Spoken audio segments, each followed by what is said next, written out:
नेता मैं बार बार कहता हूँ नेता दुमहिया सांप होते हैं। नेता मैं बार बार कहता हूँ नेता दुमहिया सांप होते हैं। जब आपके सामने ओम प्रकाश राजभर बयान दे रहे हैं ना, थोड़ा सा टेढ़मेढ़ बोल दिए, आपने टीवी पे चला दिया, फिर ओम प्रकाश राजभर बोलेंगे तो तोड़ मरोड़ के दिखाया जा रहा है। ये नेता का बयान है। इस नाते नेता सही लड़ाई 69,000 शिक्षक भर्ती। एक दिन मेरे कार्यालय पर 500 से 600 बच्चे घेर लिए मुझे। मैंने मुख्यमंत्री से बात किया, कोशिश किया, बात नहीं हुई। फिर मैंने मैसेज दिया तो शाम को टाइम मिला, मैं चला गया। वहां जाने पर मुझे लगा कि अगर ये पिछड़ों के हितैषी बसपा और सपा हैं तो 69,000 शिक्षक भर्ती में जो बैकवर्ड शेड्यूल कास्ट का आरक्षण जो अनियमितता हुई है, मुख्यमंत्री ने भी स्वीकार किया और राष्ट्रीय पिछड़ा वर्ग आयोग ने भी स्वीकार किया, हाई कोर्ट ने भी स्वीकार किया। 19,000 पद लगभग लूटा गया। क्या अखिलेश यादव जी योगी आदित्यनाथ जी से मिलकर के इसका समाधान नहीं करा सकते? मायावती जी उनसे मिलकर समाधान नहीं करा सकती? किस बात की लड़ाई ये लोग लड़ते हैं? मैंने वहां इस दिन महसूस किया कि जिस क्षमता हमारी जितनी थी उतना हमने वहां बात की। अगर अखिलेश जी जाके कहें कि इसको समाधान किया जाए, ये जितने लोग लड़ रहे हैं हाई कोर्ट में मुकदमा, उनको इकट्ठा करके मायावती जी पहल करें। ये हित नहीं चाहते, ये मायावती जी अखिलेश जी आपस में लड़ रहे हैं कि कौने के कौन पटक दे। देखिए, इसी बात पे जो हरिनारायण राजभर पूर्व सांसद कहते हैं कि अगर ओम प्रकाश राजभर बीजेपी से करीब रहते तो राजभरों को आरक्षण मिल गया होता, उन्हीं को जैसे रुक जाता। वो का करत रहा, वो का मना कैली, दिया काहे नहीं देहला।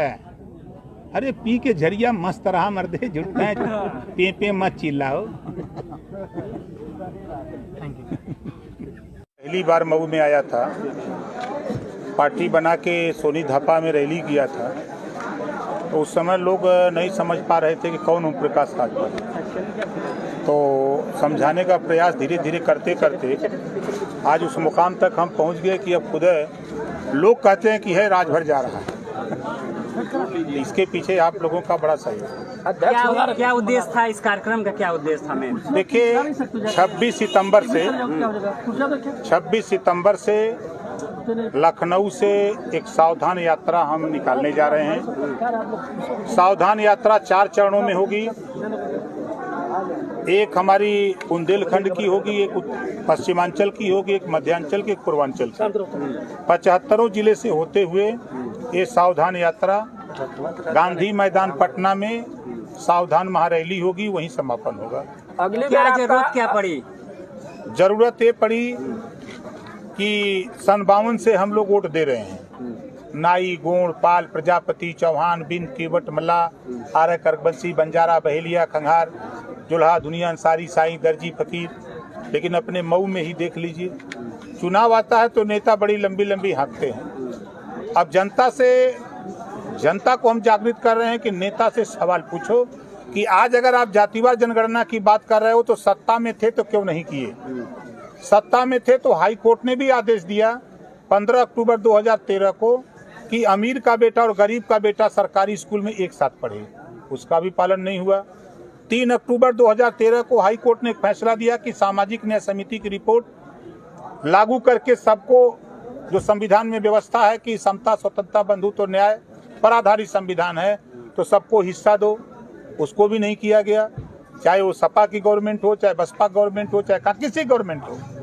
तो जनता को हम जागृत कर रहे हैं कि आप सावधान रहिए। नेता लोग हमें तुमसे पूछो कि जब सत्ता में रहते हो तो एक समान शिक्षा की बात क्यों नहीं करते? आपके पास उस समय पावर रहता है, हम आपको पावर देते हैं, आप इसको क्यों नहीं करते हो? आप बाहर आते हो तो गरीबों का इलाज फ्री करने की बात करते हो, सत्ता में रहते हो तो घरेलू बिजली का बिल माफ करने की बात नहीं करते हो, सत्ता में रहते हो तो पुरानी पेंशन बहाल करने की बात नहीं करते हो, सत्ता में रहते हो तो 17 जातियों के आरक्षण की बात नहीं करते हो। तो फिर जब सत्ता से बाहर आते हो तो हम लोग याद आते हैं। इस नाते हम जनता को जागरूक कर रहे हैं। जो 25 करोड़ आबादी है उत्तर प्रदेश की, उसमें जो जातियां वंचित हैं, पिछड़े हैं, दलित हैं, अब नेता से सवाल करने के लिए उनको तैयार कर रहे हैं कि हम तो सदन से लेकर सड़क तक लड़ रहे हैं, लेकिन नेता नहीं बोल रहे हैं, न तो सदन में साथ दे रहे हैं, न सदन से बाहर साथ दे रहे हैं। तो ऐसे लोगों से सावधान होने की जरूरत है। आपकी यात्रा यूपी से बिहार जा रही है, तो क्या माना जाए, चर्चा है कि आप जो है बीजेपी की बी टीम के रूप में काम कर रहे हैं? ये तो बराबर आरोप लगता है। चुनाव के पहले आप लोग भी दिमाग में था कि राजभर किधर, हम बताते थे लेकिन आप लोग मानते नहीं थे। मैं जिसके साथ रहता हूँ ईमानदारी से रहता हूँ। अगली बार स्थापना दिवस में आपने अखिलेश के साथ था, इस बार बिहार में जा रहे हैं तो आपका अगला साथी कौन होगा? प्रेमचंद प्रजापति, जगन्नाथ कुशवाहा, ये 2 लोगों को हमने आमंत्रित अभी तक किया है। बिहार में और टीम रन कर रही है। अब जाएंगे, इसी 4 तारीख को मधेपुरा जा रहे हैं, 1 तारीख को हम पटना रुकेंगे तो कुछ नेताओं से मिलेंगे वहाँ। ललका सड़वा से जनता अब परेशान बा, लेकिन योगी जी सवाल ना पूछा था। नहीं पूछा था? कहाँ पूछा था? बिल्कुल पूछा था। अब देखिए, किसी चीज का कोई टाइम होता है। अब ये समय जरूरत भी हमें सावधान यात्रा निकालने का है। इस समय जोगी की आप बड़ाई कर रहे हैं और वहीं अधिकारियों की लताड़ लगा रहे हैं। बड़ाई में नहीं कर रहा हूँ, सच्चाई बोल रहा हूँ। अगर आप लखनऊ में खड़ा हो जाइए तो मायावती जी का काम दिखेगा। आप लखनऊ से नीचे उतरिए, गोमती, अखिलेश जी का काम दिखेगा। 4 बाग खड़े हुए, कांग्रेस का काम दिखेगा। आज की अगर बात करें, आप चले जाइए आज के तारीख में, तो जो गुंडागर्दी थी, रंगदारी टैक्स वसूले जाते थे, आज उस पे अंकुश लगा है। इसको कोई नकार नहीं सकता। अधिकारियों की बुराई कर रहे हैं कि अधिकारी नहीं सुन कुछ रहे।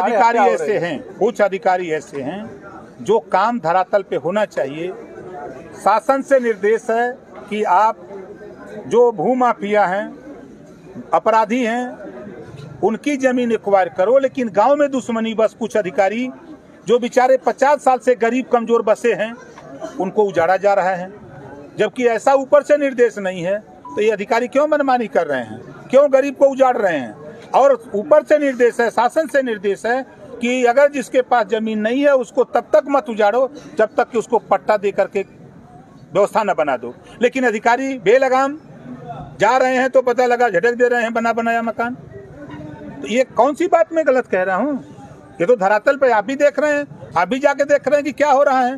तो भूमाफियाओं के चक्कर में कुछ अधिकारी अपने चक्कर में और गांव की जो गोलबंदी के चक्कर में गरीब पीस रहा है।